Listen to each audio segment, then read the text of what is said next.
World or something. Oh, she can just speak. All right, good afternoon, everyone. If I could grab everybody's attention, and we will go ahead and call this meeting to order of the Housing and Economic Development Committee. It is Wednesday, November 5th at 3 p.m. Thank you to all members of the committee for being here on time so we can get started and underway. Changes to the agenda. I do have one. I made an administrative error. There's a resolution on your desk that says not on the agenda. It's entitled Glazer Resolution. If there's no objection, I would like to add that to the agenda between arts, culture, and tourism and workforce development, if that's okay with everyone. Okay, we have members here from the Glazers Union, and so I just want to make sure they have time as well for their presentation. We do have some public comment today. Do I have to read the rules? Yes, okay, sorry. I know all those speaking are familiar with the rules, but I will do it because I have to. I agree to a 3-minute time limit. I agree not to raise my voice. I agree not to use lewd, obscene, profane, slanderous, libelous language or speak or act in a manner that would tend to incite the breach of the peace. I agree not to speak about county personnel matters. Personnel matters include comments about job performance or named county employees other than elected officials. After 3 minutes, I agree to leave the microphone and yield the floor. Transferring time to another person is not permitted. I agree to be courteous and not make comments, gestures, outbursts, or other disruptions while other members of the public or legislators are speaking. I agree that if I cause disruption and I'm asked to leave, I will leave the chambers. The two people that I have on public comment both have also official capacities throughout Tompkins County. So I may extend time and open up for a few question and answers if they're from members of the committee. First, we have Kelly Cartmill, who is here as the area sales manager for Baywood Hotels, also the current past chair of the Tompkins County Chamber of Commerce and the current chair of the Conference Center Local Development Corporation. So she's here to speak about room tax, but I've also asked Kelly as well to provide comments, if she can, or an update about the Conference Center. So that's why I'd like to extend her time past 3 minutes without objection. All right, Kelly. Okay. For those of you I don't know, thank you, Greg. Kelly Cartmill. I am the area director of sales for Baywood Hotels, which, if you don't know what those are, that is the Canopy in downtown and the Hampton and the Fairfield on Route 13. And I'm here today to talk about the possibility of this room tax increase. And while I understand the possible intent behind the proposed increase to our county's hotel occupancy tax, I must say, as one of the operators of 3 local hotels totaling 300 rooms in this market, I strongly oppose this idea at this time. Our local tourism economy is currently in a period of decline, especially the leisure traveler, and adding another increase in tax will only deepen that downturn. Increasing this tax places us at a significant competitive disadvantage, landing us as one of the highest taxed tourism markets in the state. We are not New York City, nor Niagara Falls, and we should not be taxing ourselves as if we are. This makes it even harder to attract visitors, host events, business meetings, and business travelers, especially when nearby destinations can offer more affordable stays. Equally concerning is the lack of clarity in how the additional funds would be used. The proposed language is overly broad, stating only that the funds will be used to maintain and grow the local tourism economy. Without specific, measurable goals or defined initiatives, there's no assurance that this increase will actually benefit the businesses that collect these taxes. If we truly want to strengthen our tourism, we should focus on strategic investment, collaboration with local stakeholders, and marketing efforts that produce measurable returns, not additional taxes that risk driving visitors away. This now is the time to encourage tourism growth, not to burden it with higher costs and uncertainty. Thanks, and I'm happy to answer the other stuff that you mentioned. Great. Thanks, Kelly, for those comments. Do you want to give I know it's probably challenging to give an update, but if there's anything that you could share about the Conference Center LDC, there's been a lot out in the public lately, but just figured to give you the opportunity to share anything you might have. Yeah, I mean, obviously, probably you saw the press release. The keys are the conference center is still fully open and operating. We are moving forward, we are doing business, and we have people, giving us great feedback. So that's a positive. I think that we have to remember that and understand that the litigation has to do with more the operation of that building. And as a person that helps operate buildings, there are ways you manage buildings. That building needs to be managed better. So that's the key to that legislation, or not legislation, to that litigation. I think it's important to know the staff is committed to providing service, to doing their jobs, to continue doing what they've been doing, and that this is just the LDC saying, we have your back. We are here for the people that we have asked to run that facility, and that's important. So obviously a lawsuit's not fun, but other avenues were tried, and so this is where we're at.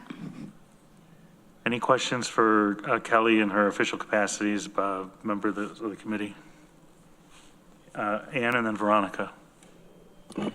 For the hotels or the conference center, do you have any stats on how many people fly in?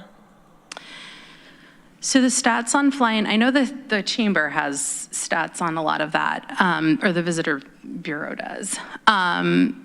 As far as the hotel's concerned, I mean, we see, I would say, majority of who fly in have a lot of relation to Cornell University, whether that be a parent or a business colleague or a professor or somebody coming in to speak on behalf of the university. Typically, those are a lot of our fly-in. And that's just when I'm standing in the lobby at the canopy, you can kind of tell who's flying in. Typically, I would say 8 out of 10 have something to do with Cornell. But the conference center is different, so no, I'm just wondering why you're saying Cornell. I'm just wondering how many fly in, like that come in that are using our airport or another airport. Maybe 20%. I mean, it's really hard to say. I mean, I probably would have to really. Yeah, I know it's guesstimates. We don't have total guess. Accurate numbers either. Of the what I would guess is about 20-25% of people that stay at my property. I would say the canopy has the higher of that percentage. If I were to go to my Fairfield or my Hampton, I would give that even less. I would probably say like 10%, quite frankly. And that has to do with the conference center, actually, because the conference center this past year, majority of the events that were held there, we saw way more people that flew than we had seen in the past just coming for regular events here. So my canopy increased on that probably a little bit, as opposed to my more limited service hotels. Thank you. Mm-hmm. Veronica. Thanks for coming and updating us. Yeah. You might not be able to comment on this, but is there any relationship or synergy between y'all's lawsuit against about the management of the building and the lawsuit, the similar maybe lawsuit coming from residents of the apartments there? So we're totally separate. That lawsuit was filed, I don't even know when, but we knew that it existed. But no, totally separate. Mm-hmm. Can I just comment real quick? Sure, go ahead, Ann. I just want to say, too, I attended several events at the conference center just lately, and just really impressed. I had a great time. Everything was smooth. The amenities, the food, the staff, the AV systems, everything was really top notch. So thank you. Yes, thank you. And it is, I mean, it's a world-class facility, and that's the key. And so the negativity and the out world right now is actually not what is being experienced by the people attending events in the conference center. So I think that's a really important thing that we could help spread around the community. We have one of the largest, clear span ballrooms where there's like no visual obstructions. obstruction. I mean, to be able to have, 600, 600? 7, you can go almost. 12,500. There you go. Yeah, to have a lot of people with no obstructed view. Rare, that's very rare. Is impressive, and all electric. Yes, all of that. We'll appreciate your efforts, and hopefully the actions that you're taking to preserve the conference center will yield the results you're hoping for. Yep, hopefully. Thank you, Kelly. Thanks. Next up on privilege of the floor, and also to Peggy, I'll extend the same courtesy if you have additional comments or if you want to come back up during the conversation. I'm happy to include you. But we have Peggy Coleman from the Tompkins County Chamber and Visit Ithaca and all the other wonderful things that you do. All the things, yes. All the Hi, things. everybody. It's good to see you all. I am here also speaking regarding the potential opening of the Tompkins County room tax and increasing 1%. As I was here, I think last month, shared some of our visitor data. We just closed our Taganic Falls Visitor Center for the season, and that is where we see the majority of our visitors. And based on our numbers, we are still down. Our international visitation, as I shared last month, is down about 52, 53%. Canadian visitation out of that international is still down over 70%. We count on those visitors, especially at this time of year, not just the snowbirds, the Canadians heading south, who aren't heading south anymore, but also we get a lot of fall travel with Canadian Thanksgiving, with just that fall escape to our craft beverages, wineries, cideries, breweries, et cetera. And so beyond our international visitation, we're also seeing our domestic visitation decreasing. And all of the trends that we are seeing from our industry are predicting that 2026 is going to continue to be a soft year. To increase a tax now is, in my opinion, not a wise decision. This is not the time to think about a potential barrier to visitors. Now is the time for us to open the doors and make it as easy and inclusive and affordable as possible. So I just would strongly encourage you to not move forward with opening up this room tax. Let us get through the next year or two, see the industry rebound, and then, let's have future conversations. But I just think it's really important that we look at the situation we are in right now, especially with group business, the competitive disadvantage. We have groups who currently are saying, we love your area, but the total cost is too high. And when you look at everything apples to apples, the tax is what pushes you off the consideration list. And so I just, again, please ask, let's hold off on that. Thank you, Peggy. Any questions for Peggy for either the chamber or Visit Ithaca or official capacities? No? All right, thank you, Peggy. Let me get back to the agenda here. Any other public comments? Taylor, have you received any requests? No? Okay, so no additional public comment. Minutes approval from October 1st. If I get somebody to move those, please. Moved by Veronica, seconded by Deborah. Any comments, suggestions, changes, edits? All right, seeing none. All those in favor? All right, that passes unanimously.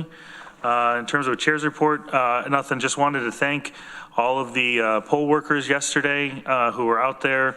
It is a long, oftentimes thankless task to lock yourself in a church activity room or a school basement or wherever the case may be that we have, polling locations, and making sure that all the regulations are followed and that people have access and that everything's, done to the letter of the law. So appreciate all those volunteers because it is the most essential part of our democracy that we live in. And congratulations to all those who ran. I won't even say to those that won, but just to those that ran and put themselves out there and engaged in the process. I think our community and our local governments and judicial systems are better because we have free and fair elections that are open to all those who are registered to vote. So thank you everyone who played a role in yesterday's election and all that led up to that. Next, we have Bridget Nugent, Deputy County Administrator for County Administrator's Report. Thank you, Greg. Good afternoon. A few status updates on initiatives that fall under the purview of this committee. So in regards to current Code Blue operations, I know the DSS Commissioner will touch on how many folks we've served over the last few weeks, but I did want to report that we are on track for opening of the Code Blue shelter at 227 Cherry Street for the date of November 24th. Again, that will run open 24/7 from November 24th through mid-April. There will be daytime warming center as well as the overnight Code Blue shelter. I want to thank Peggy Coleman and her staff. Yesterday, we held a successful meeting with neighbors and other stakeholders in the area of Cherry Street. We did that together with members of our legislature, as well as our partners, Volunteers of America, to share information and updates about the project, as well as outline how the operations will work at the Code Blue facility, address concerns related to safety and security, and provide an avenue for anyone in the vicinity to provide feedback on the operations of Code Blue. We received good feedback from that. So again, thank you for your participation in that. And as a follow-up, we do have tours scheduled of the facility on November 17th. We will do that for 3 different groups of stakeholders, if you will. So hopefully you've received an invitation if you're a member of that stakeholder group, and we look forward to having everyone come and see the facility. Moving into updates regarding the new emergency shelter development project. Again, this is the project we're working on to build a purpose-built emergency shelter on that same lot on Cherry Street. I'm excited to note that we have received an updated concept drawing that was shared with us earlier this week by our development partners. And we will be sharing that concept with some additional feedback incorporated at the December meeting of this committee. So you all have an opportunity to see that before we share it more widely with the community for some additional input in January. Currently, our development partner is reaching out to a list of nonprofit providers and other important community partners that serve the same population, providing one-on-one outreach to those stakeholders in order to get some feedback on the shelter itself. So that is currently ongoing. And then finally, in regards to the countywide minimum wage study, we had done some initial interviews with the bidders that had submitted bids in response to that RFP. We have been working with the kind of top bidder, if you will, to better refine their proposals so that it best meets our needs as identified in the RFP. And we do anticipate entering into a contract and beginning work on that project in early 2026. And those are my updates. Any questions for Bridget? Ann? So early 2026, you're looking at the shelter build. Minimum wage. For the minimum wage I'm sorry, study. that was the No, that's minimum okay. wage study. I was like, how could you build something? Okay, that was a little fast, but that was Moving very quickly, Ann. all right. They're out there now, breaking ground. Okay, thank you. Sure. I do want a huge shout out to Volunteers of America and everybody who played a role, DSS. Incredibly impressed with the professionalism, the organization, the responses to some very challenging and nuanced questions. And, I think as they continue to learn our community and get established here and build trust with both clients and community partners and our organization here at the county. I'm looking forward to it being a successful partnership. The one thing I was really happy to hear about was this idea of feedback loop. And I would just ask if in any of our other sheltering locations, if we've also offered that same feedback loop to neighboring stakeholders. And if we haven't, could we? And then also, periodically, could we get an update here at the legislature about what type of feedback, if any, we are receiving through that process? Obviously not to get into the weeds of your operations, but just to be aware of some of the community comments that may be coming in around our sheltering activities. Sure, we'd be happy to work with DSS on that. Okay, thank you. But yeah, I thought it was a great event yesterday. I wish more people were there, and I wish we maybe even would have recorded it too, to try to push out to folks. But hindsight is always 20/20. Good work there. No other questions for county administration. We'll move into our homelessness and housing update, and I'll turn it over to Brittany Earl, our Commissioner of the Department of Social Services. So I can give you some shelter numbers. Currently, we have 36 adults and 2 families totaling 7 persons at Roadway, so 43 individuals total. In hotels in the county, we have 30 individuals, and out of county, we have 2. Under Code Blue, on the most recent night on Halloween, or October 31st, we sheltered 9, and on the 29th, we sheltered 12. Something else that's currently happening is we've been working with our community partners. So right now, REACH and some outreach workers and the Ithaca Tenants Union is providing outreach support and phone support on Code Blue evenings. So that's something that they're keeping us in the loop on to provide access to phone support and transportation from areas that individuals are to connection to hotels until the shelter officially opens. One thing that we're doing at shelter, as you know, SNAP right now is a local, well, it's a statewide crisis here and I mean across the nation. But something we're doing with shelter right now is that they will continue to have their restaurant allowance through THA, but we have also gotten additional frozen meals to supplement any food access that they might need through FoodNet. So, great. I was going to ask you something.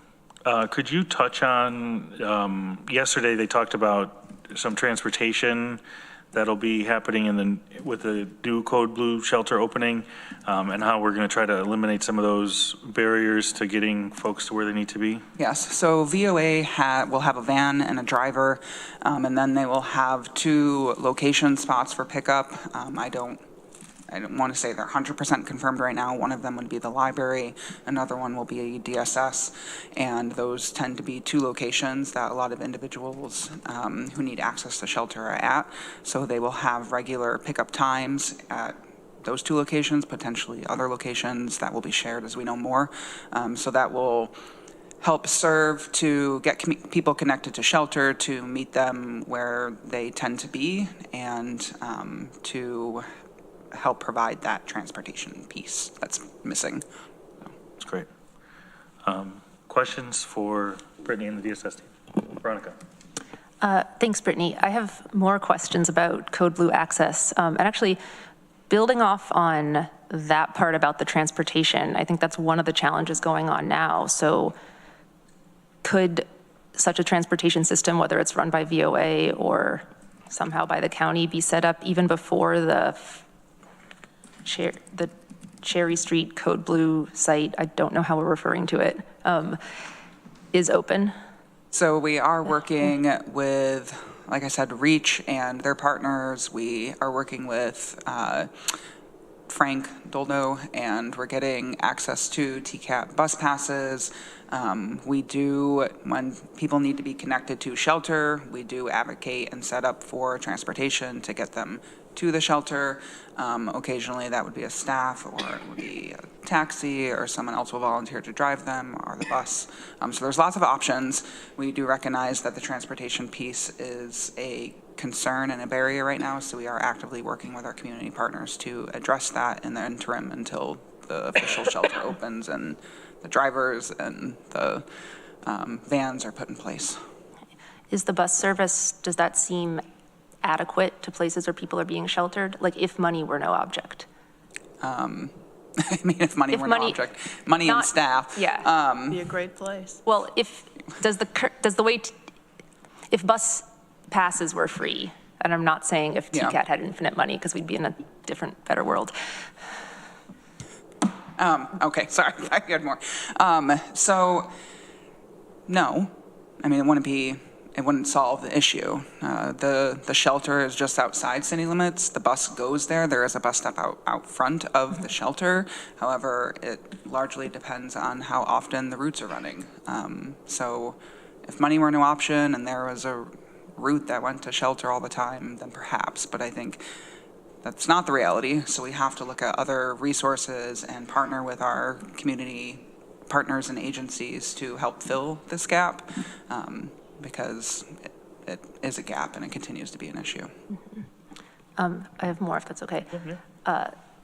About people contacting DSS for getting into Code Blue. I know after hours stuff has been an issue.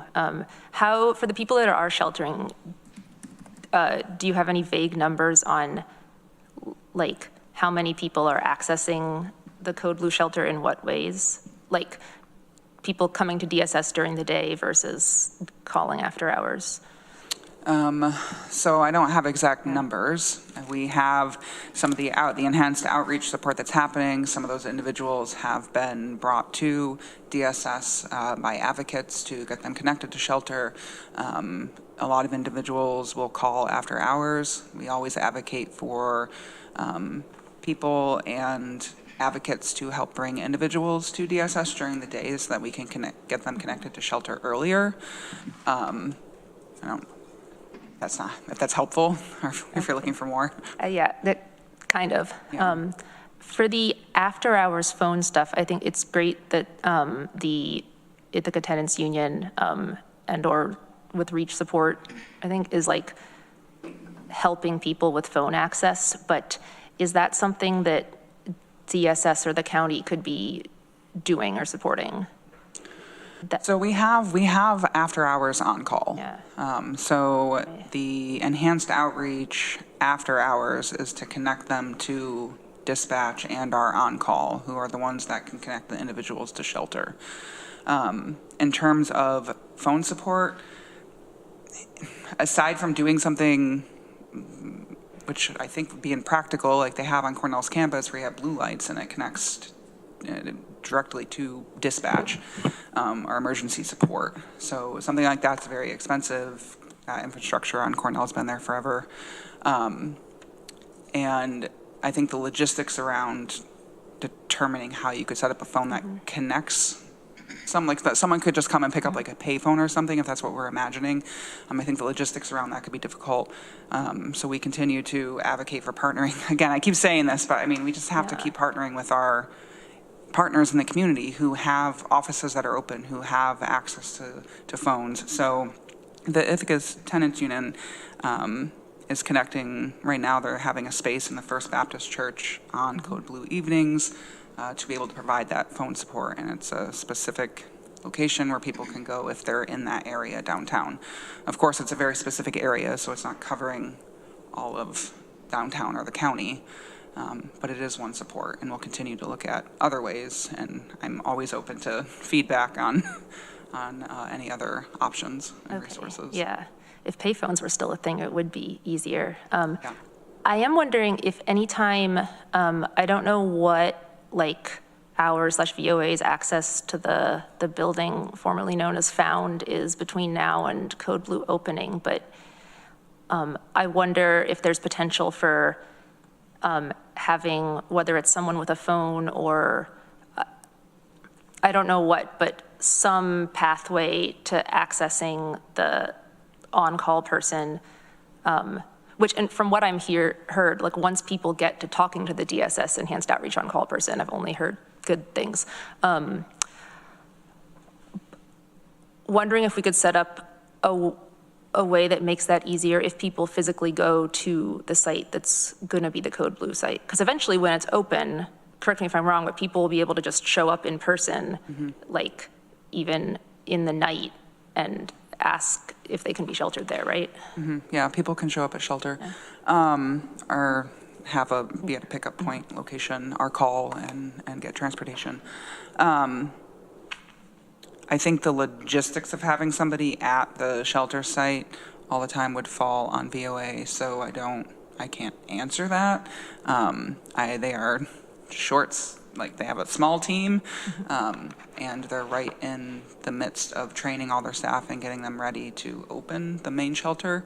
So I don't know how feasible that would be. Yeah.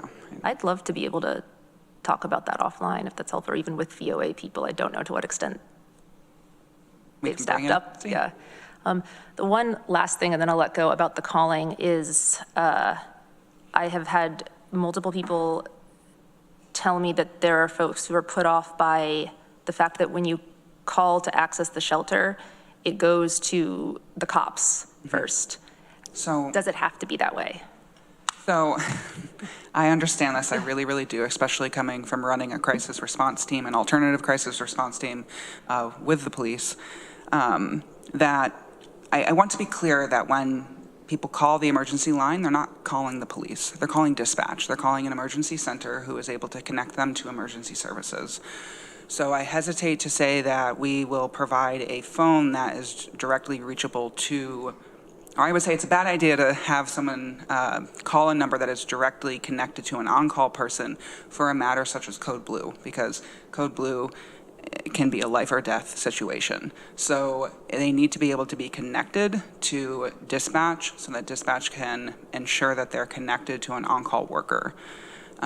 If an on-call worker is supporting another individual who needs shelter, and that person isn't able to connect to the on-call worker, them calling dispatch ensures that that phone call is going to be answered, and that dispatch will continue to try the connection to on-call or follow the protocol to connect to administration on-call to make sure that an individual gets sheltered. Thank you. Just to follow up on that, and I don't know if we need more information, going out to say when you call, and maybe this is already happening, like when you call, this is where your call goes to, and this is why it goes to there. Yeah, we can change some of that messaging. We can look at that. It is stated on the stuff that are the materials that go out for Code Blue that number is connected to non-emergency dispatch, but even though it states non-emergency dispatch, you're still getting the same dispatch center. So you're still reaching dispatch, which is what is put on the materials, but I think we can change how we're framing some of that messaging to people in the community, absolutely. Okay, thank you. I apologize. Legislator Brooks had a work emergency that he's dealing with, so he's just notifying me that he's in the middle of that. I apologize. Quick question. I guess I have one comment and then a question. At a press conference today with Senator Webb, we heard that TCAT was offering free rides to SNAP benefit recipients. EBT card holders, yeah. Are they different? Same. Well, EBT is how you access your SNAP benefits. Yeah. So to access the free ride, you have to show your EBT card, and there's no questions asked. You can get a free ride. This is in an effort to hopefully break down barriers to transportation to get to alternative locations that may be able to provide nutrition assistance, pantries, food banks, et cetera. So I appreciate TCAT's leadership in that area and making sure that transportation is not a barrier to accessing those benefits. And that is currently in place while the federal SNAP debacle is currently underway, Correct. to not politicize it. The other question I had is, we also were notified that the city does not have outreach workers budgeted in their upcoming budget. Have we been notified of that, and what's the current thinking around the county's contribution, and how is the county, because currently my understanding is those are split, and Lydia, I know you're also on, so feel free to join the conversation as well from a different perspective. But what's the thoughts there? Sure, I can jump in. So it is correct that the city manager did not include the outreach worker funding in their recommended budget, with the aim of bringing it in as an amendment. And as we know, the amendment process at this point is somewhat up in the air, given the issues that they're dealing with their shortfall. So this is actually a contract that is held between our Department of Whole Health and REACH, who staffs the outreach worker program. So we have had some preliminary conversations with the deputy city manager about different options for what that may look like, and how Whole Health could perhaps utilize that funding to support perhaps a care team initiative or another similar initiative that would still meet some of the goals that are outlined in the outreach worker program. But nothing has been determined at this point. We're sort of waiting to see what the amendment process looks like through the city's budget process, and then we'll have a course of action to present to you. Great. And just to be clear, our portion of the funding is currently in our... That is correct. Projected budget? Yes. Or proposed budget? Mm-hmm. Okay. Anything else on the topic? No. Okay, great. Any other questions for our friends at TSS? No? Okay, thank you so much. And again, thank you for all your efforts as always. Next, we've got Liddy Barger from the Continuum of Care. Liddy, if you have an update or anything you'd like to share, now's your shot. Hi, good afternoon. I don't really have a proper update. I think the shutdown and some of the other factors happening at the federal level are sort of impacting my ability to predict what is happening with Continuum of Care funding and other things. There are many threats. I was going to say that VOA also attended our Continuum of Care meeting yesterday, which was well attended, had what sounds like a very similar conversation as was had at the Good Neighbors meeting. And we're looking forward to seeing that project come to fruition, and happy to have gotten off to a good start there. But other than that, I don't have a proper update today. Okay. Appreciate it, Liddy. If there's anything that we can do to help be supportive during the shutdown or the uncertainty as it relates to advocacy, both at the state and federal level, we had a robust Tompkins Intergovernmental Relations Committee meeting this morning with Senator Webb in attendance and Congressman Riley. If there's anything that we can lift up or highlight for them, please don't hesitate to reach out. Thanks. Thanks, Liddy. All right, moving right through the agenda. Sorry. I give one more update. Oh, just one. No, I'm just kidding. No, you can take it. It's positive, I promise. One more update on our family caseworker. She's now gotten 24 families into housing. So the last update was 22, and we're at 24 now. So 24 families in the past 6 months. That's amazing. I really hope we're using this opportunity to track some, and again, I don't mean to reduce families to data, but first, it's wonderful.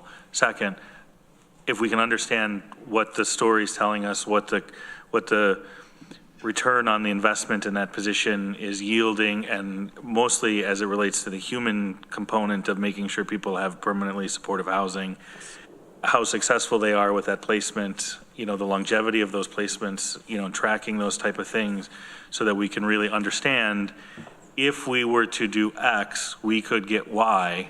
I think is a part of the equation we're solving for, and we just don't know what those inputs are just yet. Absolutely. It's still early, and we're still tracking the individuals to see how long they stay in housing. Perfect. Thank you. Can I just- Yeah, go ahead, Ann. Yeah, just thanks to Brittany for giving giving us numbers for people in the various areas of the county who are receiving SNAP benefits, working closely with, in my district, with the food pantries. And I'll say this again at the legislature meeting, but Enfield is the largest provider of food and families, for different families. They usually have 600 people come every week. They had a little over 700 come this past weekend. And Trumansburg has about 100. They had a surge of about only 6 to 10%.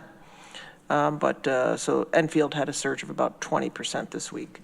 And they anticipate that to increase the next couple of weeks, especially getting towards the holidays. But those numbers are helpful to see what it could surge to. Absolutely. So thank you. All right, thank you very much. I did forget to mention during my chair's report, I did want to congratulate Ithaca Area Economic Development on the selection of their new president, Kurt Foreman, who joins us from the Delaware Prosperity Partnership, which is a 3-county initiative in the state of Delaware. In his time there as CEO, he's been able to attract more than $3.5 billion in capital investment and supported the creation or retention of about 11,000 jobs. He has a long track record of experience working in a number of different communities. It was an extensive national search process with many stakeholders included in that search. And I think it yielded a great result, and we're excited.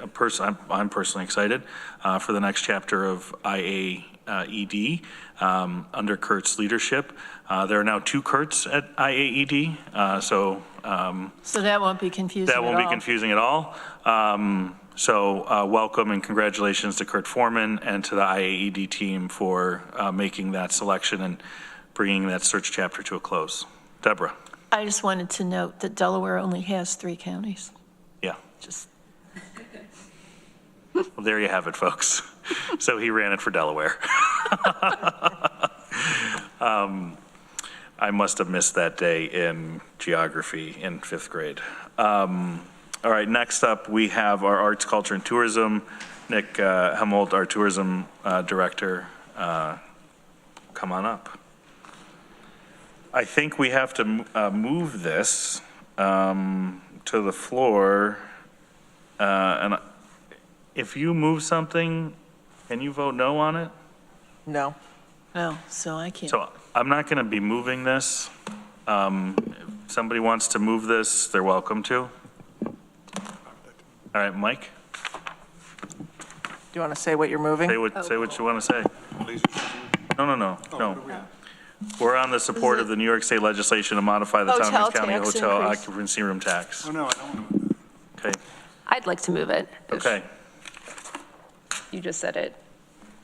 Go ahead. Yeah, I'd like to move You were setting me up. the resolution saying support the New York State legislature. What? Oh. I would like to move the resolution entitled Support the New York State Legislature to modify the Tompkins County hotel room occupancy tax law, ID number 13597. Seconded by Ann Koreman. Veronica, if I may turn it over to Nick to introduce the substance of the resolution. Please. Great. Nick? Sure, thanks. I'll just provide just a brief backstory for those of you who haven't been following this. Mid-August, there was a discussion at the Budget Capital Personnel Committee relating to the room tax law, and at which time the notion of increasing room tax came up, and a request was made to have a more formal discussion of that. That happened at the September BCP meeting, followed by a request for a resolution to that effect that was introduced at the October BCP meeting.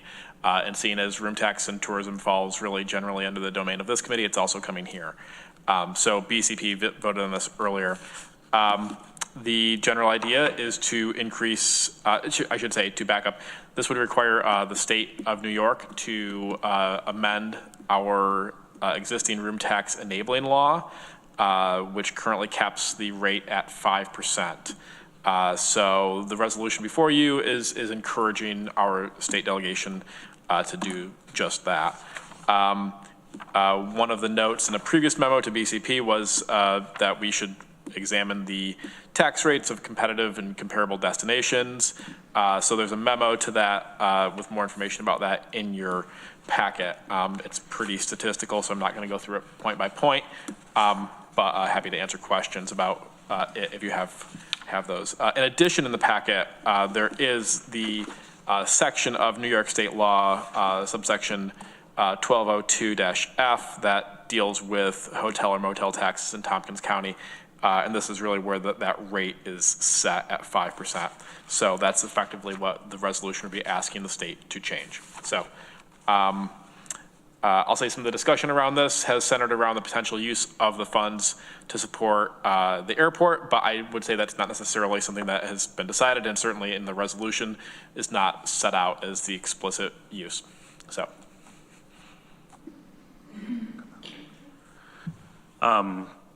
Discussion. Veronica. So I certainly support this moving forward, and actually, procedural. I asked Katrina to join us, because I have a Okay. procedural question as well. Oh yeah, my procedural question is, if this committee votes this resolution down, will it still show up at the full legislature because BCP passed it? Yes, I will. Okay, great, then set Carry that on. part aside. I think that, I guess when I'm thinking about possibly like adjusting tax rates, I guess one thing we do it all the time with property tax. I guess we get to make a decision about sales tax a little bit on the rate. We keep our extra 1%. We keep our extra 1% every year. And this is just yet another place we can raise taxes and, of course, increase the cost of doing stuff in Tompkins County for somebody. And I do hear that the tax by itself is not going to do anything good for tourism per se, unless and until the funds are invested back somewhere else. We've talked about using it for the airport. I guess as written, the proposed legislation wouldn't need to send the money to the airport. It would just need to be something that supports tourism. I was interested in potentially having it support something else, like housing for people who live here, but I'm not proposing that. I don't think that's going to fly. I think Peggy said people are saying, or one of you said people are saying things like, we love your area, but the cost is too high. And that is something I hear a lot from people who want to live here all the time, not just visit. That like, we love Ithaca, but the cost is so high, so we leave further out, maybe out of the county. So I guess a thing I'm thinking about here is like the balancing of the cost burden, and there's no magic formula that can spit out like, this is exactly the tax rates we should put on the various things we can tax. But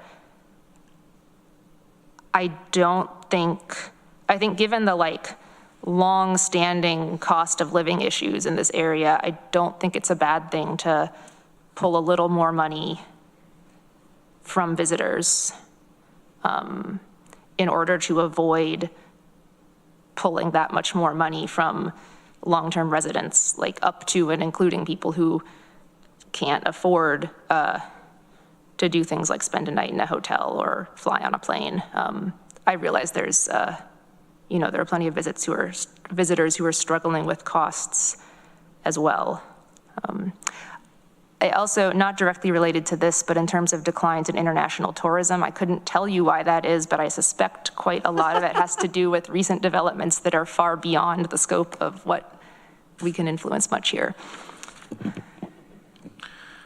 Well, everybody. So Katrina, that was the question that we had too. So if this doesn't pass, this committee, it still will be referred because another committee has voted to advance it. Yes, there'll just be a note on the resolution that HED, the votes from HED, if there were Okay. any negative votes. And Okay. it wouldn't go on consent anyways, but if it was one that would qualify for consent, it wouldn't go on consent agenda. Okay, thank you. That was the question, and Tari Taylor, I knew you probably could have answered that. I just wanted to make sure we were 100%, so thank you, Katrina. I've got Ann Koreman, Deb Dawson, Mike Sigler, and then myself.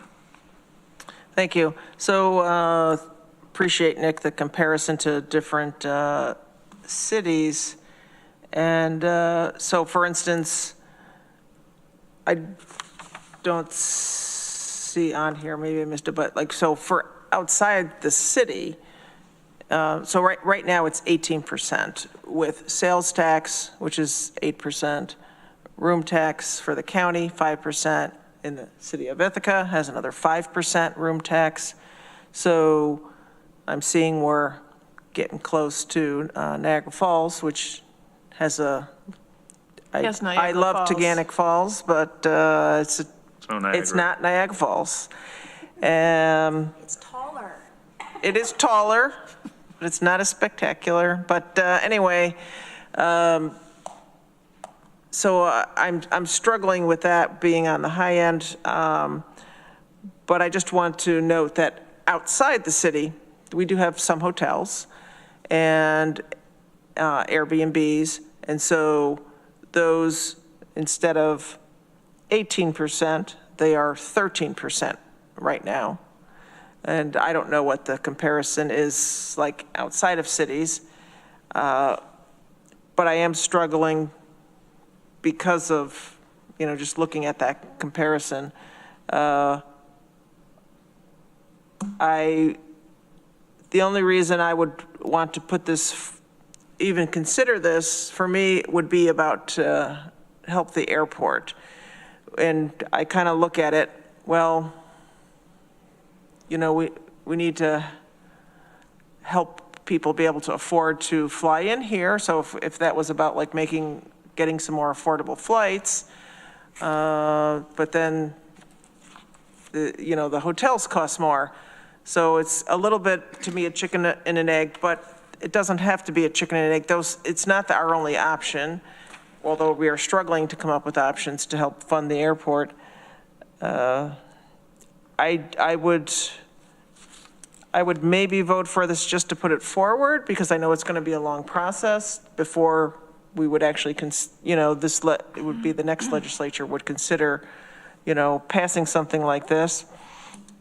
I would urge my colleagues in the future legislature not to do something and think it was temporary.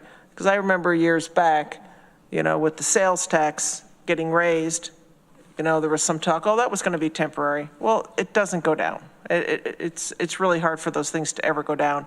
So I would just say, if we were going to do this, assume this is going to be permanent, and that we're permanently going to, raise the rates, up the same as Niagara Falls, and higher than, Burlington, Portland, Provincetown, Boston, all these other places, which we're already higher than all of them, but even a notch higher.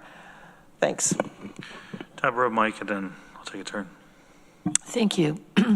So my understanding is that the three economic drivers here, the major ones in Tompkins County, ads, meds, and tourism. And I'm hearing that tourism's not doing well. It seems to me it's axiomatic that when you're in a hole, you don't keep digging. This is, I think, not the time, for all the reasons presented by Kelly and Peggy.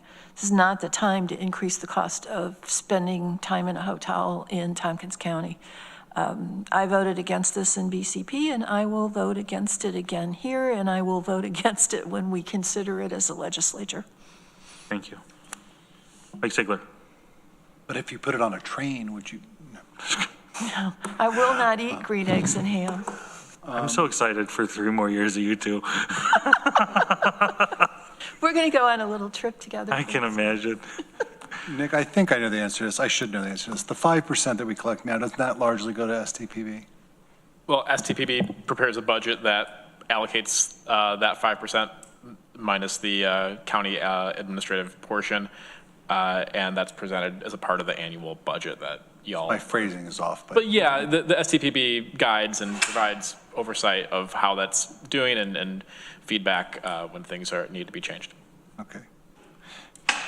I guess that's my difficulty with it, is if this 1% is just going to go and then we're going to get advice on how to spend it again. It'd be one thing if the 1% was like a dedicated kind of thing for me. Like if we said, we're going to put this 1%, but we're doing this for this reason.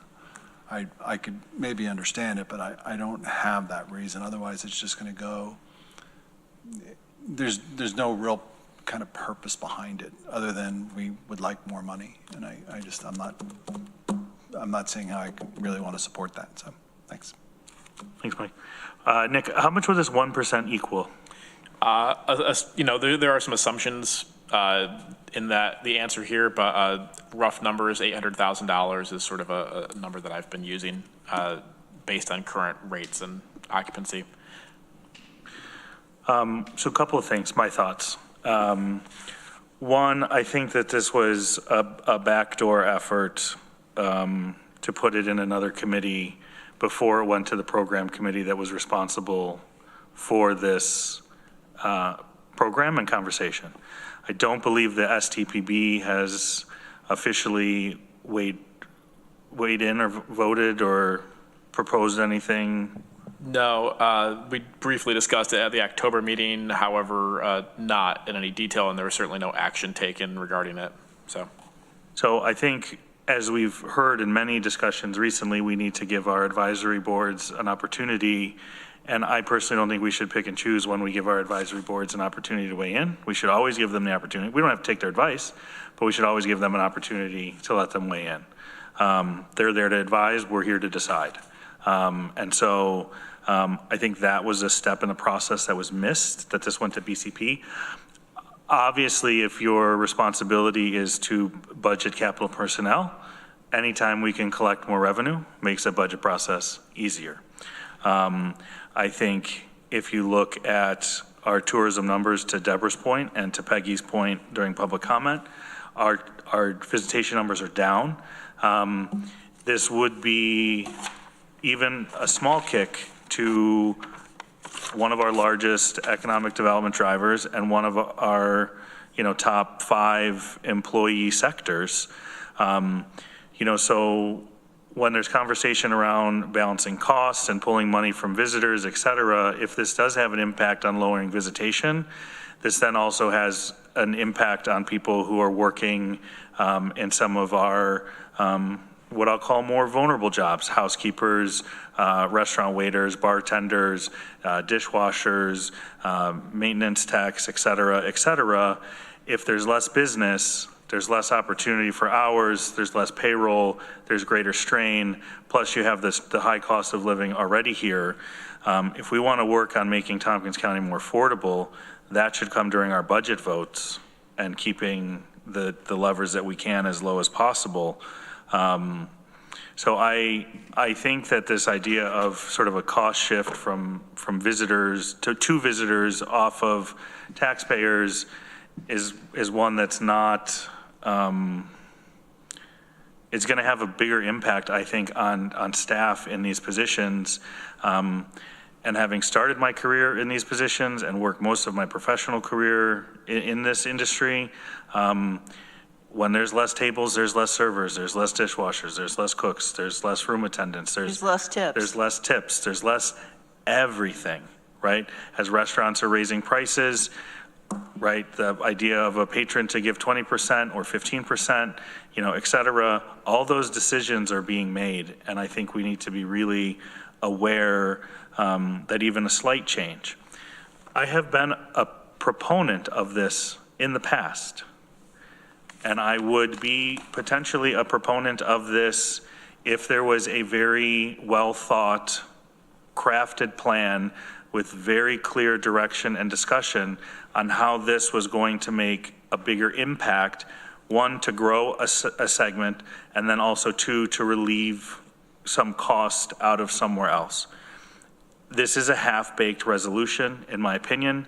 This is a quick money grab, in my opinion, and this is not how I think we should deliberatively go through this process, and that's why I'll vote no now.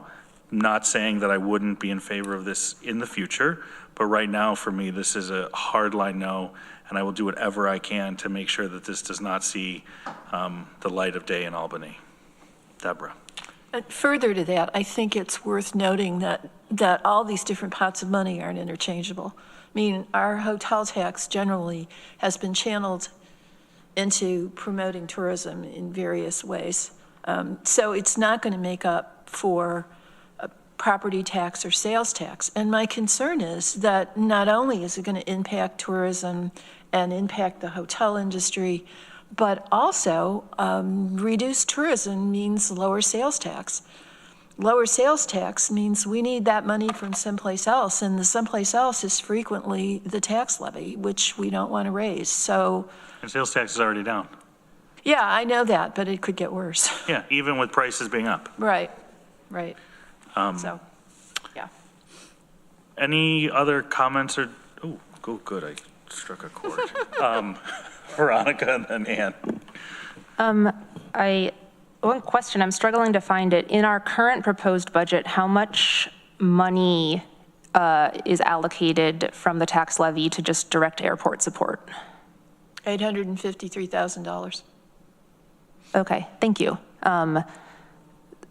So if this added 1% did go to the airport, which I see that it doesn't say that it would, and I do agree that it would be better if the raise were justified, but if it were, then that would, in fact, exactly cancel out money from the tax levy. I know the pots are not fungible overall, but they're quite well matched in this particular case. I want to push back on, Greg, your description of the process, in that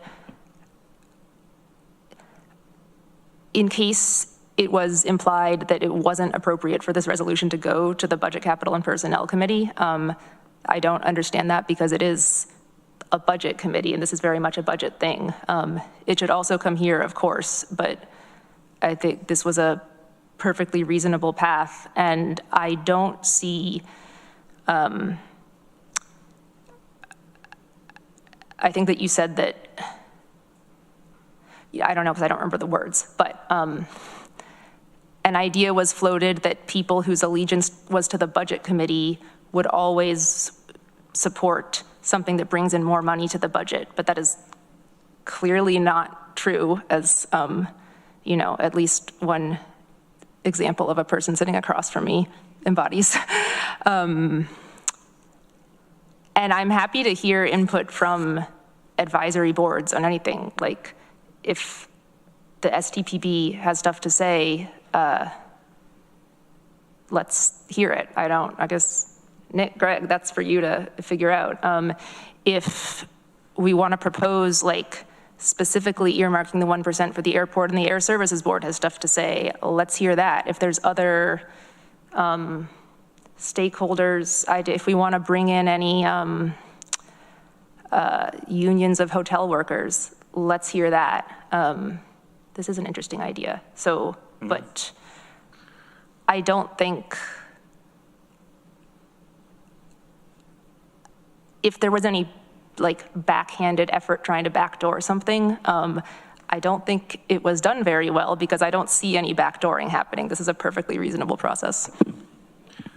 Yeah, just to follow up quickly, of course, perfectly reasonable process, but obviously the process that the Budget Committee held, to your point, even as a member of that committee, none of that input was sought in that decision-making process. And typically in the program committees is where you would have that. So to not have that input first and then to have the Budget Committee make a decision without that input, that's where I'm saying the process could be improved. I'm not saying it's a inappropriate process, right? But I can guarantee you that if we had a budget conversation of the allocation of room tax that goes to general county administration support, and then we pass something along, that people in the budget committee would be like, whoa, why aren't we having that there first? It's providing deference to the committees where the committee work should be done. And then to your point about Veronica having all of those stakeholders engaged, that wasn't done. And so for me, I would like to take more time with this. I would like to reform this and craft this if there is a sense of, the legislature that this is a direction we need to go. And also as it relates to airport funding, this actually could mean $1.6 million in funding for the airport. It doesn't mean that people would vote to cancel out what's already in the budget. It could be additional, right? So I don't think making the direct swap, in my personal opinion, if this were to pass, my vote would be that this would be additional airport funding over and above what we've already committed, because that's what I think we need. So that's one less vote for the swap that out and it having a direct correlation and impact to the levy. And if that were the case, I would also have to question if I could support our current budget as it's proposed. So that's why I'm glad that we're going to vote on the budget before this gets to the legislature. Annie. Yeah, just to add on to what Veronica said, and I would like to make sure that we, call each other out or just recommend each other to have, decorum and not, to say things like you just said. I really like Greg, and I know we try not to address each other, but as the chair, especially, I would like to make sure that we're assuming the best intent of other committees, other legislature. You're about to have 8 new legislators here, so I won't be here, but I'm just passing this on. The best decorum you can have, you're going to be able to work better together.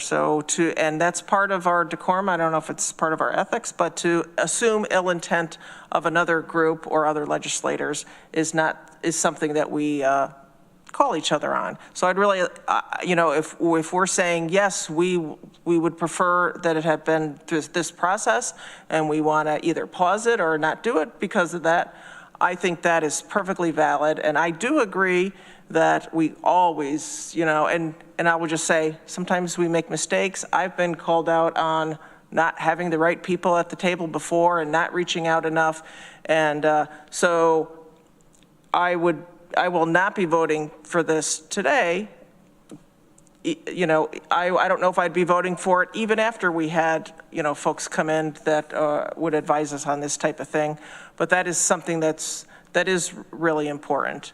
And so again, feel free to call me on that if I don't do that, and I have been called on that. So we can, and I think that's a perfectly valid thing to do, and I'll repeat that at the legislature meeting when this sounds like this is going to come up for a vote anyway, that the process, I would maybe say even table it, or at least I would vote no for it, because we haven't done our due diligence to work with the community and see the impacts of this. Thank you. Yeah, again, I apologize if the backdoor attempt at a money grab was perceived as an ill intent comment. It was not directed to any specific legislator. It was more to highlight the absence of anybody outside of Nick significant to the conversation being present or invited to be part of the conversation at that committee meeting. So it wasn't speaking about anyone in particular, more just a general sentiment. So I apologize if that came across as offensive. But if there's no more. One quick question. Quick question. Did you say 1%'s 800,000? The estimated, yeah. Wow, okay, thanks. Is that after the county takes its fees? I don't recall. All right, all those in favor? Okay, that's 1. All those opposed? That's 4. All right, thank you very much.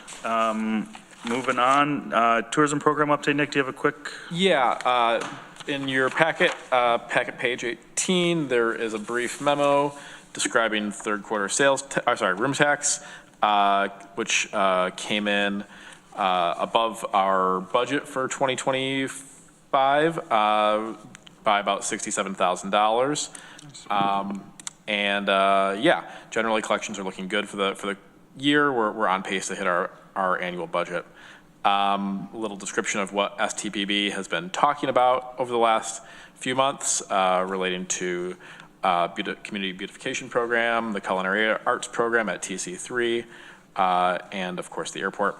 And then of course I encourage you in your abundant spare time to check out the economic impact of visitors to New York. This is an annual report that the state puts together through tourism economics and has detailed information about Tompkins County in the Finger Lakes region area.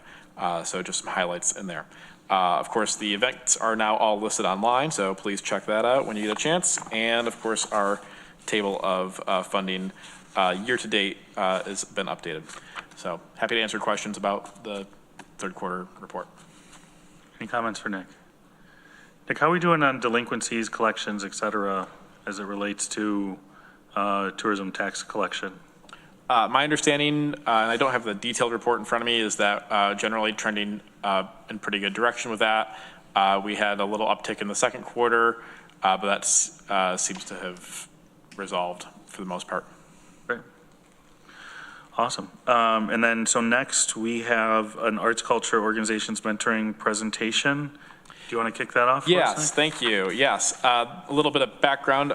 So 2 years ago in 2023, the county contracted arts consulting group to, after running a request for proposals for consulting services in this area. This was to help arts and culture nonprofits in Tompkins County as we were emerging from the pandemic, focused on addressing financial distress with specifically with 12 organizations who had identified specific needs related to fundraising, needs for market research, business administration, and financial management. So their work kicked off in 2023 and went through the spring of this year. They've graciously agreed to provide a report to the legislature here on the work that they've done with those groups. So I'm going to hand it over to Nagam and Andrea. Thank you, Nick. Can you all hear me all right? Yeah, yes. Thank you for being here. If I could just ask for your presentation, I know we were provided the slides in advance. One of the things that we appreciate is maybe a more abbreviated conversation around the slides so that there's time for interaction and dialogue rather than just a resuscitation of the slides. So again, I just put that out there looking at the time in our agenda, and unfortunately we've all talked probably longer than we should have. So sorry that you're on the back end of that, but. It's all good. We can do this really fast. And since you all have the slides, I mean, we don't have to, I can just go about what we did and where we're at and then take questions, and we'll see if I can answer all of them. So first, my name is Nagam. I'm president of Arts Consulting Group. We're a business management consulting firm across the US and Canada, and we work specifically with arts and culture organizations, but with government entities, counties, cities, and educational institutions on supporting the arts and culture initiatives or arts and culture sector. As Nick said, we worked with the 12 organizations for a year. So a little of background, I mean, each of the organizations that you have listed there for that year, we had a mentorship program combining workshops. Also, this is my colleague Andrea here with me as well, and she's a project manager here with ACG. So we did one-on-one coaching sessions, we did peer sessions, we asked for the needs for the different arts organizations, whether from a leadership perspective or business or marketing, and then we created customized support one-on-ones or workshops for each organization.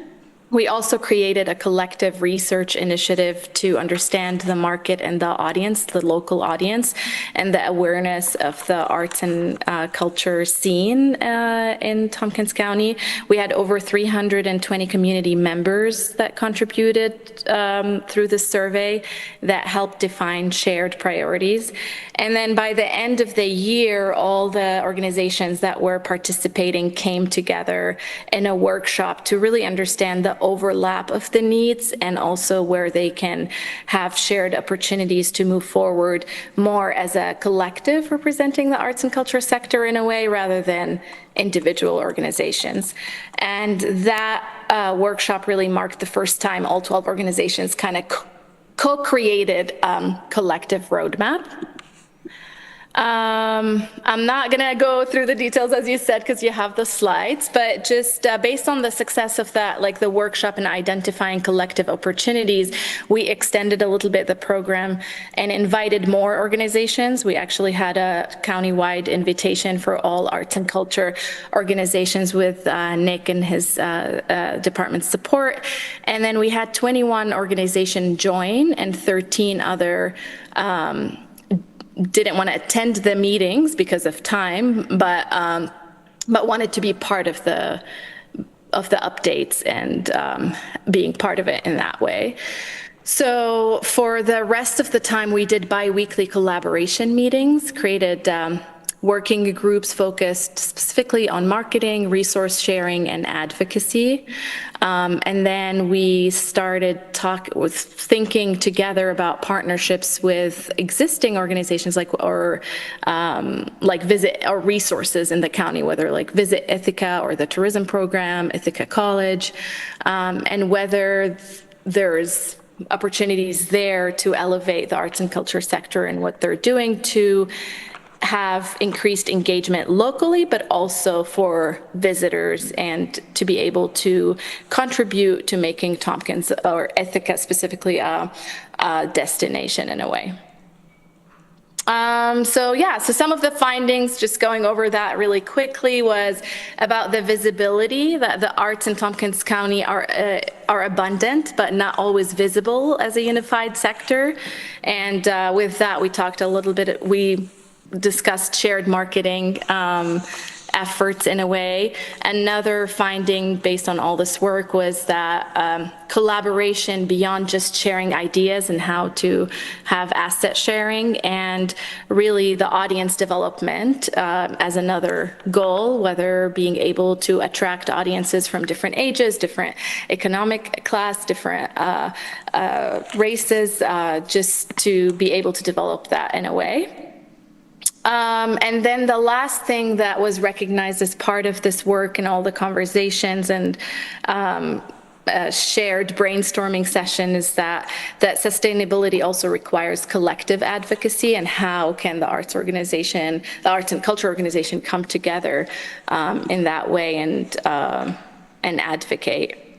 I think the greatest achievement of this initiative was that cultural shift from isolation as individual arts organization to more of a collaborations and not working in silos, but at least starting the process of acting as a collective ecosystem. And then I think at the end of the slides, we have some research trends that you can look at them at your leisure, but just connecting what we learned from Tompkins County with studies and things that have done across the country.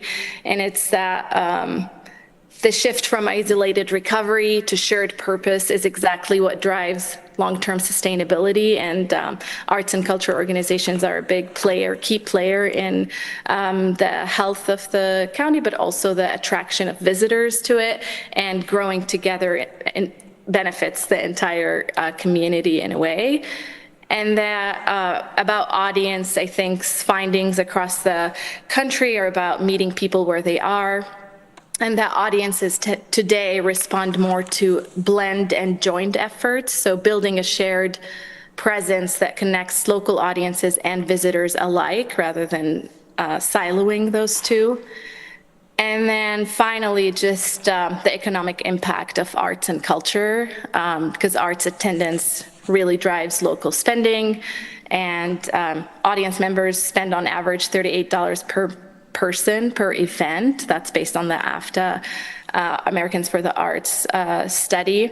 So strengthening the local arts ecosystem is not just enriching cultural life, it also fuels economic vitality and community cohesion. So again, in short, national research also validates what this program with Tompkins County is demonstrated in real time, that collaborative cultural development builds stronger economies, more connected communities, and is a sustainable future for the arts. And then the last thing I would share, I mean, I don't know if I went so fast, but I'm trying to save time here, is that based on everything we worked on, some of this was a facilitated more initiative, and to move it to a self-sustaining collaborative, we recommended forming a 5 to 7 member steering committee that the group can guide priorities and move this more to self-sustaining. And then some of the priorities or strategic priorities that they can work on that we recommended were the unified marketing and visibility, the collective advocacy, the cross-sector partnerships, like how can they work together in a way and with other sectors as well, and the sustainable collaboration infrastructure. How can we start the process of building that infrastructure for the future? Well, that's great. That's like a textbook presentation. So we appreciate you running through all that information and for the work that you did. And Nick, just to remind everybody, this came out of our pandemic relief contribution. We had sort of an unusual budgetary situation in 2023 where we had a large surplus that was unexpected. In 2022, the tourism program had used ARPA for a portion of the budget, which basically offset expected losses, but room tax came in higher than expected in 22, leading to a surplus in 23.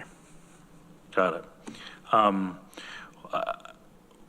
Question, my biggest concern always is sustainability and follow through. As a former management consultant, sometimes things can be launch and leave, and we want them to stick.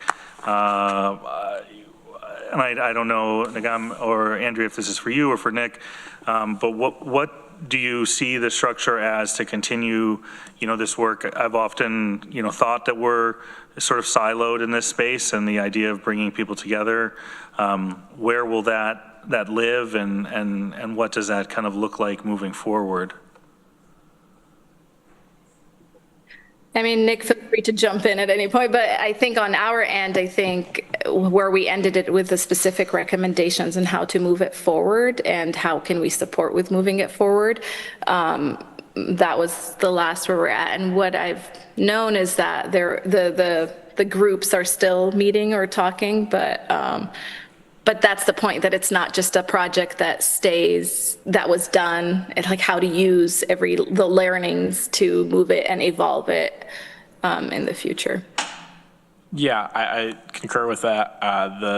There was some, leadership within the group in the spring that expressed intent to continue meeting. I think didn't seem like it was an appropriate role for the county to take that on. And so we're just, here ready when they have recommendations. Is this something that CAP is involved with? Yes, Megan Barber with CAP has been involved with it as well. Okay. Nick, maybe this is something in 6 months' time at your next report. Maybe if you can flag on your calendar to maybe loop Megan in to kind of see progress or status, or if there's a leader or members from this group on what they've been experiencing. Again, I think this is great work, and there's some solid recommendations. My goal is to make sure that they continue to be utilized and see some of these things deployed in a meaningful way throughout our arts organizations. I would open to members of the committee for questions as well. Veronica? Yeah, thank you. This is great. Thanks for your presentation. I'm excited about I'm slightly unclear on how much is in the past versus in the future, but the collaborations with Visit Ithaca and the Downtown Ithaca Alliance, in both cases, or certainly in the Downtown Ithaca Alliance's context, they've been recently or did recently engage with a retail study, which came up with, among other things, that we are a really strong arts community and could be using that more as a, to bolster ourselves as a destination and a home space, and yeah, could be making more use of what we have, and this seems very aligned with that. I guess I don't know if this question is for who. I know we have the former director of Visit Ithaca here in the back too, not to put her on the spot. But are you still also the director of Visit Ithaca and president of the Chamber of Commerce? What comes next? What can we envision for connecting this like arts and non-directly arts organizations to build something more robust and maybe like draw visitors, like we just heard was both a strength and a challenge at the, I guess. Peggy, you're welcome to chime in. I will do my best to answer your question, Veronica.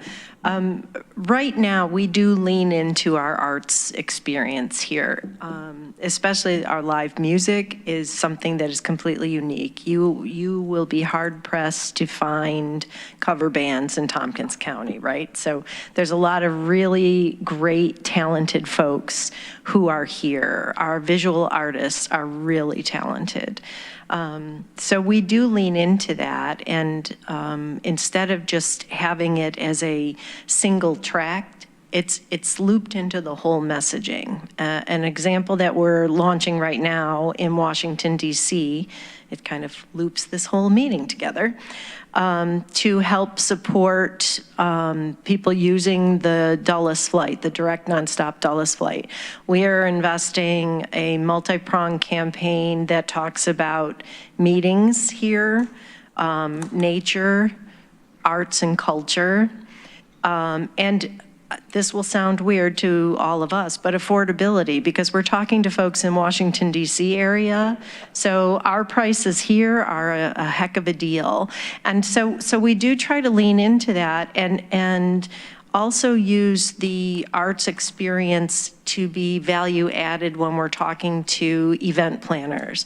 It's really interesting to be able to have hey, we've got this conference, and then there's a concert going on at the State Theater right next door to the conference or right around the corner from the conference center. So the arts product offerings is important to us. We do try to lean into it, especially in the wintertime, because that's what's going on here right now. And so there is continued conversations. We are continuing to work in partnership with CAP and with our individual arts organizations. Becky, whatever happened to Light in Winter? That was just a fabulous event, and surely that would have attracted a lot of people. You know, Light in Winter, it's hard for me to say, but it was before my time. So, and I've been here for almost 10 years, and that happened, and I've heard all kinds of great things. I know at some point, whoever was organizing it either left the area, retired, what have you, and then no one else picked it up.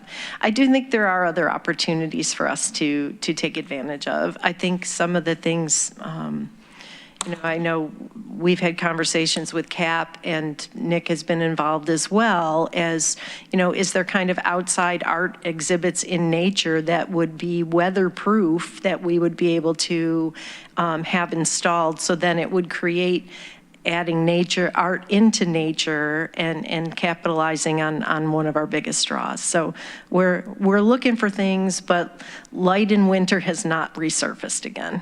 Well, it's too bad. I'm sorry. I'd like to thank the folks from ACG coming and for the work. You know, my biggest takeaway for us is to continue to support and invest in arts and culture organizations so that we can see the return throughout our community, both supporting artists and enhancing, you know, our cultural literacy, but also continuing to help bolster our tourism and spend economy. So, you know, I know that may seem obvious to some, but it's always helpful to have that reinforced. And then again, I think the goal with these, mostly they were the ACOD organizations-ish, right? Yeah, the groups had to be ACOD recipients to participate in this, yes. You know, which are kind of our top tier contributors to the arts and culture community. And so I look forward to further follow-up and maybe engaging Megan sooner for just an arts update and to see how this, you know, played, you know, or this had an impact from their perspective at CAP and throughout that community. So thank you again. Thank you for your time. Sorry to have to rush through your hard work and presentation, but you did an excellent job presenting it, and appreciate you working throughout the past year with our community. Yeah, of course. Thank you for having us, and we're happy to assist in anything in the future as well. Thanks for having us. Thanks. Have a great afternoon. All right, next up, Nick, we're good? Have a great day. Thank you. Not on the agenda, we're going to move the Glazer resolution. Resolution number ID 13705. If I could have a mover for that. Moved by Mike Sigler, seconded by Deborah Dawson. Mike, I will let you introduce our guests and then also this resolution, and we can have a abbreviated conversation because I do want to make sure we save time for Chris Bond here with Rising Storm, his presentation. Point of order, though? Yes. Why is this in HED and not F&I? Economic impact, job creation. It was to start the conversation. It will have to go through likely GO as a potential policy. It would have to potentially go through BCP. It would potentially have to go through F&I. It could go through, I mean, there's a place where this fits in every committee. Yeah, I think probably because I'm on this committee. Sorry to be honest with you. But I'll be more than happy to send it to other committees after. I mean, it's gonna have to follow through the committee process. Yeah. I think the thought here was workforce, you know, workforce support and those type of things. So these are public works projects. I guess I'm just confused. These aren't These would be county projects. facilities. If the county wants to build a building, then we would follow this. I mean, I plan to try to get this through the county and then take it on to IAED and see if, well, the IDA, and see if the IDA will also do this. Okay, I'm still really confused about this. I mean, I have nothing against it. I just don't understand why it's here, but okay. I picked Especially after Greg's comments earlier. I picked up a committee, economic development, that's why it's here. Okay. And housing, so. Yeah, workforce. Has all those good things, all those. I mean, I Well, think, since it is on the floor, can we hear about it? Sure. As long as I'm we're here? sorry. Well, I'm going to invite Frank and to come on up. So please, gentlemen, come on over. Yeah, this is fine. Well, wherever. Just use the microphones. And so basically, whereas glazing has become the specialized work more in use today than ever before, and whereas the term glazing work includes, but is not limited to, replacement and installation of windows, curtain walls, interior glass partitions, glass handrails, aluminum entrances, skylights, storefronts, and general installation of architectural glass and metal. Now, therefore, it be resolved on recommendation of the Housing and Economic Development Committee that the Tompkins County Legislature require glazing work on public works project for Tompkins County where the contract exceeds $1 million for renovation projects and exceeds $5 million for new construction shall be performed by a company that possesses a North American Contractor Certification, NACC. So Frank, if you guys can introduce yourselves and explain what that is, please. Thank you, and thank you for making time today and for moving this to the floor, Mike. So my name is Frank Steno. I'm the recording secretary for the Tompkins Cortland Building and Construction Trades Council. In addition, I'm the director of organizing for the International Union of Painters and Allied Trades of Western and Central New York. That does encompass glazers. So painters, drywall finishers, and glazers. We represent over 1,500 members throughout the 33 counties that we represent, and we have our office here on shared office at the Plumbers Hall on 701 West State Street. So that's our local office, and we do represent many men and women in Tompkins County. The reason we are looking to advance this legislation through the county is two parts. One, it does come through a taxpayer advocacy standpoint. Second being, as you mentioned, workforce development, and for us, that is elevating the industry.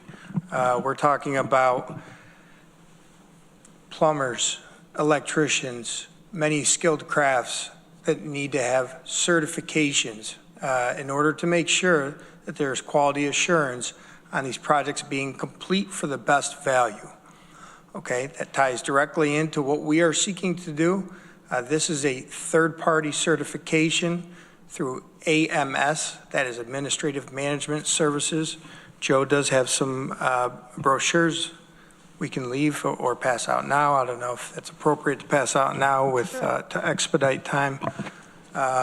So Joe will pass those out. Joe is our resident glazer expert, so any technical questions, he would be the best person to answer that. But we have been not only advancing this in municipalities, we have legislation that is passed in Monroe County, in Broome County, the city of Rochester, and it is currently being advanced in Erie and Onondaga counties.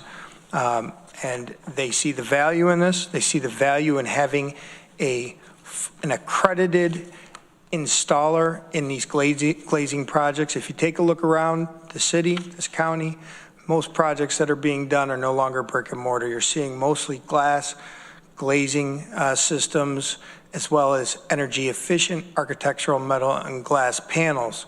Okay, that is what our glazers install. And this trade has advanced so much over the last 10, 20 years. We were talking earlier today, we're going back maybe 50 years, where glazers used to do putty in old wood window sashes and frames, where now this is a very technical craft, which does require a competent installer. That is the architectural glass and metal technician portion of the certification. In the same vein, we know that there are many good, reputable, local and regional contractors, and there's also contractors that have a reputation of leaving the quality of a project where there is then rework that needs to be done, which costs taxpayers, owners, end users, entities, additional money in rework. So the North American Contractor Certification, that is the portion of this, and once again, these are all third-party certs, that does have a standardized quality assurance. It's a stringent process for contractors to go through.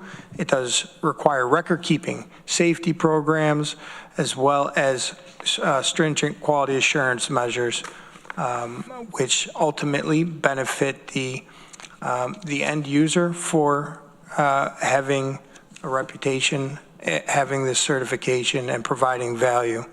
So we have no concerns with this limiting bidders, because we do have we've been working on this for years. We've been working with architects, contractors, GCs, end users, and glazing contractors, to where we now have more glazing contractors than any other state in the U.S. That have this certification, that can complete these projects with the certification, as well as A lot of what Joe does is works on curriculum building and works on getting our installers, both our into our later year apprentices, but also through our qualified journey workers, taking these advanced upgradings to get this AGMT, it's basically a competent installer certification. So the reason why we have also introduced this at the state level, Senator Webb's a co-sponsor and is working with us, as well as Joe, our sponsors on this, Raj out of Rochester, Cooney, and Cooney out of Rochester. yep. So this is going to be introduced in the next session, statewide legislation, but also covering our bases here and also allowing this to get specified out more through county projects.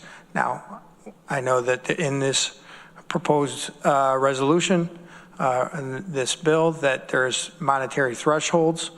You know, we think that that allows for those projects the ability to have contractors with these certifications without limiting competition, as well as creating a workforce pipeline that's going to be more skilled, a better a better qualification of health and safety on the job, and provide a better product to our end users, which for county projects would be the taxpayers in the county. Quick question for Frank. Mike? You had also said that you guys have really been very effective in getting these certifications, and that most glazers now, kind of like this is the standard, right? Yeah, so excuse me, hello, my name is Joe Comfort. I'm the business representative for Glazers Local 677. I am an AGMT certified glazer myself, and Frank did a great job explaining everything. A couple of things I'd like to just add. This third-party accreditation isn't just trade-specific. It is not just union-specific. This is open to union shops. It's open to non-union shops. So locally, there are union glazing contractors that have this certification, and there are non-union glazing shops that have the certification. It's also not trade-specific. So specifically out of Syracuse, there is a carpentry base. So I'm a glazer by trade. You know, there's iron workers, carpenters, electricians, etc. This isn't necessarily trade specific, so you try to get the question ahead of time. They might ask, what's the downside?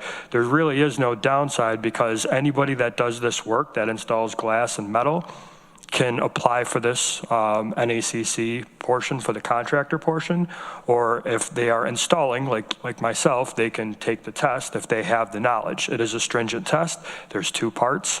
There is a 125 question written test, and then there is a roughly 7-hour hands-on test as well, just to kind of give you an idea. So it is very stringent, and you know, it's a good test. I mean, you know, being in the industry, I'm a 19-year member. I've been doing this my entire life, so I'm very passionate. So I can nerd out with you guys if anybody has any, you know, questions, like technical questions, right? That's what I'm here for, just the technical stuff. Frank did a great job explaining, so I'll just leave it like that. Thanks. Great. Thank you. I'd like to propose 2 amendments to the resolution. The first would be in the title, and I would like to change the title to AGMT, and then in parentheses, Architectural Glass and Metal Technician, and NACC, in parentheses, North American Contractor Certification requirements for glazer work on Tompkins County projects. That's great. That would be my, the first portion of the amendment. And then prior to the last resolve, there'd be an additional resolve that says, further, that on the recommendation of the Housing and Economic Development Committee, this resolution be sent to the Facilities and Infrastructure Committee for further considerations. That'd be great. Consideration. The last change on my amendment. You said 2. I know, I'm sorry, I can't. He lied. I can't count. The first resolved, eliminate on recommendation of the Housing and Economic Development Committee, and that it would read, resolved that the Tompkins County Legislature require, and that way it's more inclusive of a more robust committee structure, evaluation, and not just housing and economic development, which I do think this plays a role, one, in protecting our workforce, and two, supporting certification, advancement in career and technical training. And so that's why I believe that there's a place here. I will move that. I need a second to that amendment. Well, it's all friendly, so you don't. Well, I still need a second, and then I need to see if it's friendly. Okay, second. And is it objectionable to anyone? And then it's perceived as friendly, so that's then the main motion being debated. Can you please tell me what committee that you said to go to? F&I. Okay. Yep. There's a lot of stuff there, just trying to keep track of it. Yep. Did you get all that? Okay. Any other comments, questions, suggestions? Ann? Yeah, I have some questions. So is your organization pushing for New York State licensure of glaciers? So yes, it is, was introduced last session to the House and to the Senate, and hopefully this year we can get it done and get it passed. But we also, to capture county work, that's why we're going county to county as well. So that's why we're here. Hopefully that answers your question. Yeah, yes. And then, so the company, this resolution is saying that the company is, I believe, NACC certified, and they have at least one installer that's AGMT, which is the Architectural and Glass and Metal Technicians certification. Why only one? So it sounds like that's more the company, the NACC, right? And then you want the actual installers to have at least the AGMT certification. Is that correct? So yes, there were, going through this, there was some pushback to how many, installers, this is passed in other states as well. It's all looked a little different. Like Rhode Island was the first state to pass this, and this is where we kind of got the idea for the original legislation. There, we just wanted, in this particular legislation, we just wanted one installer just to make the barriers easier. We didn't want to put too many barriers in place for contractors. However, if you wanted to put more in place, I would not be opposed to it. For example, in Rhode Island, the way they had it set was the first year was one installer, the second year was 25% of the crew, and then the third year was 50%, right? So they had it ramped up. Again, I'm not opposed to it, but we just would like to get it, put through without having too many barriers in place. Okay, and then one more thing. So I'm just wondering, for us at the county, where this would go. So I'm just wondering, would it be, we're adding this to a certain policy, like a procurement, or so I think that part might be missing of where we would add that and how we would add that. So I would, in this case, want to slow it down, because then this is asking that this goes into effect immediately if the legislature passes it. So I would think, I would want to, I would either not vote in favor of this or just vote in favor of something that passes this on to F&I. That's what this would. To look into it.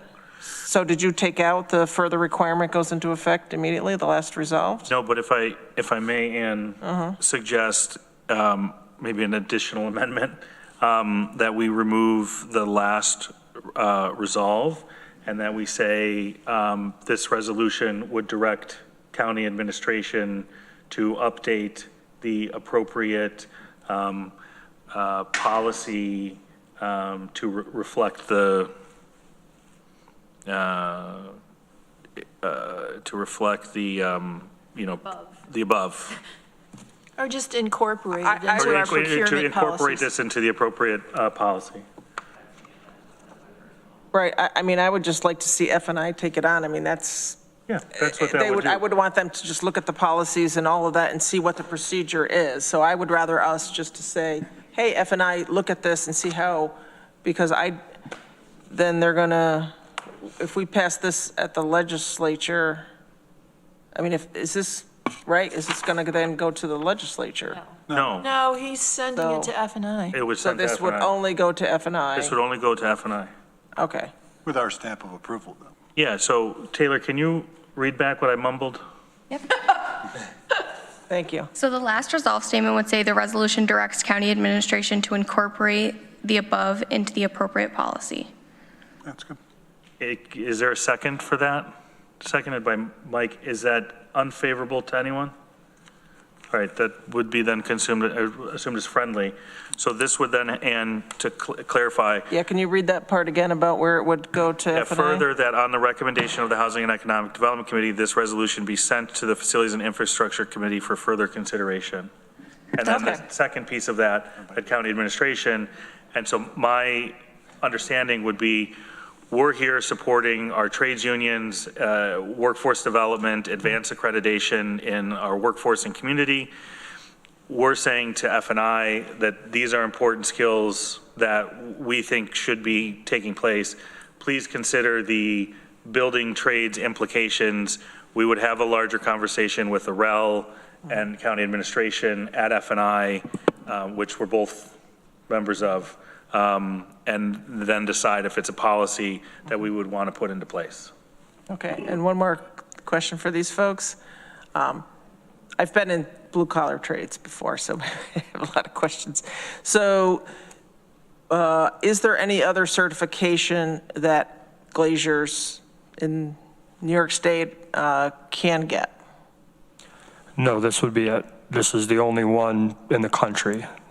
Okay, yeah, I looked online, I couldn't find any other certification that they could get. So I understand that. I was a home inspector, and before we got New York State licensure, there was certifications you could get that was better than nothing. And I don't mean to be glib about that, but you need some standards. And so I was glad that they went for licensure right before I started to become a home inspector, because it makes sure you get the, the right training, safety training, installation, all that stuff. So thank you very much. Just to clarify, it would go to the November Facilities and Infrastructure Committee meeting, which is on the 20th, and then it would go to the December 2nd legislature meeting. And just to add too, if I could, I would vote for it in this format. So thank you for making all those changes. Yeah, so gentlemen, just the process, as I think you're probably catching on at this point, we have multiple committees. It takes a little bit more work. I'll let, if you make sure that Taylor has your contact information, if this is to pass, she can help coordinate the other meeting times, and I'll make sure I hand this off to Lee Shirtliff, who is our F&I chair, and get some time on the agenda so that we can have probably a more robust conversation in that committee with our director of facilities and other relevant folks. Very good. Okay? Thank you. Veronica? Yeah, two questions. One for you all. Are there barriers to, I guess, either companies or technicians getting these respective certifications that aren't, obviously, being appropriately skilled and knowledged is the whole point that you have to do that. But is it like, if someone is, should we reasonably expect that their company can get the certification, as opposed, it doesn't it's not overly expensive or hard to access or stuff like that? So for the NACC certification, it's $5,000 a year. As far as the process for that, I've seen contractors get it done in 2 months. It's taken some contractors a year. It just depends on how much and how big the contractor is, how much effort and time they put towards it, right? My largest contractor, they had it done in 2 months, right? And some of the smaller ones, just because they had the capacity. So I don't know if you consider that a barrier. As far as the AGMT certification, it's $1,400 per person. Now, for the union crafts, we pick that up because we cover training, just like pretty much all union crafts when it comes to certification. For the non-union contractor, that would be something that they would have to pay for, open shop, if you will, which again, there's cost to everything, right? Yeah, that makes sense. Thank you. And then my other question, I don't know who it is for, but in the first, I don't have the edited version in my head, but the resolved that had the dollar numbers, we have public works projects for Tompkins County where the contract exceeds $1 million or $5 million. When it's saying the contract, what exactly does that mean? Would that be for the whole project, or would that, and not just a contract with Glaciers, because that seems extreme. So everywhere else, again, all the counties, we have it passed, and here in upstate New York, it is total project cost. And the reason why we set those thresholds, that way, again, for smaller things like maintenance repairs, you can have the smaller shop that will never probably get the certification or go through the process for fixing doors or broken piece of glass, right? We're talking about large-scale projects where this is really going to matter. Not that the small ones don't matter, but again, we don't want to disenfranchise very small shops. Great, seeing no other hands jumping up, I'm going to call for a vote. All those in favor as amended? Great, that passes unanimous. Lee, you will likely be on the F&I agenda on the 20th of November. So Taylor can help coordinate that, or Mike, if you can help sync up contact information, we can go from there. And Greg, thanks. I just want to thank you for all your work right here. That was well done. And like amending on the floor, my least favorite thing to do. But you do it so well. Thanks. Gentlemen, thanks for taking the time. Thank you all for your time. Thank you very much. Appreciate it. Chris, come on up. And Chris, we do have the advance of your slide presentation. So if there are some highlight, oh, sorry, Veronica. I got a process question. We've got, what, like 5-6 minutes left in the official meeting time, and I would like to have more than that to discuss this presentation. So what should we do? Shall we? Make a motion to extend the meeting by X amount of time? Or next committee? Yeah. I can't stay past 5 because Lion King Jr. is tonight, so sorry. But if you guys want to continue, I can watch it later. It's not that big of a deal. Yeah. I'll do whatever. Chris, do you have a preference? Yeah. I'll do whatever the committee wants to do. I can leave and we can do it next month. Like it's whatever. If there's 4 of us that can stay past 5 for 10 minutes, or we can debate this and keep running the clock down. Okay, I'll come back next month. Well, Yeah. is there a desire by committee members to stay for 10 minutes past 5? Is that really enough time? I'd really rather not. I guess I'm feeling uncomfortable about the like squeezing Chris into the last Yeah, if he's minute. going to come back next month, we need to put him on first. Right, because this has happened. He sat through. Historically, this has happened a few times for the committee he's reported to, I will say. I can watch it on YouTube. It's not, I mean, if you guys are willing to stay, it's fine. We'll squeeze December's meeting too. It's going to be the same issue in December with time and topics as we round out the list. But he can go first. But he can go But first. he can. If the chair consents. I really can't stay past 5 either. Chris, we will postpone your resolution or your presentation to the December meeting. Are there any committee member reports? Yeah. Seeing none, I will call the meeting adjourned at 4:57 p.m. Thank you.